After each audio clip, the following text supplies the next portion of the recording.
नमस्कार मंडळी, आज आपण बनवणार आहोत खूप सोप्या पद्धतीने आणि पटकन होणारं असं मटण ग्रेव्ही। चला तर मग सुरू करूयात। सर्वात आधी आपण मटणमध्ये दही टाकून अर्धा तासासाठी मॅरिनेट करत ठेवायचं आहे। त्याच्यानंतर एक मोठा कांदा, अद्रक लसूण ठेचून घेतला आहे, काही खडे मसाले आणि हे माझे घरगुती मसाले म्हणजे घरगुती मसाला, हळद, गरम मसाला आणि 1 चमच मटन मसाला। गॅसवर कुकर ठेवून त्याच्यामध्ये तेल टाकायचं आहे। तेल गरम झालं की लगेचच खडे मसाले टाकायचे आहेत आणि ते व्यवस्थित परतवून घ्यायचं।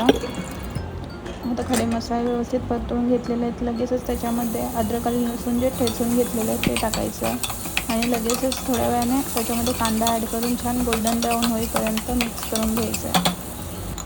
कांदा गोल्डन ब्राऊन झालेला आहे। आता त्याच्यामध्ये जे आपण मसाले घेतलेले आहेत ते सगळे ॲड करायचे आहेत। मसाले व्यवस्थित परतवून झाल्यावर लगेच त्याच्यामध्ये मटण टाकून मिक्स करून घ्यायचं आहे। चवीनुसार मीठ घालायचं आहे आणि ज्याला लसूण आवडतं ते लसूण ॲड करू शकता। पूर्ण धुवून व्यवस्थित ते लसूण ॲड करायचं आहे त्याच्यामध्ये। मग वर झाकण ठेवून कमी गॅस ठेवून वर पाणी ठेवायचं आहे झाकणामध्ये।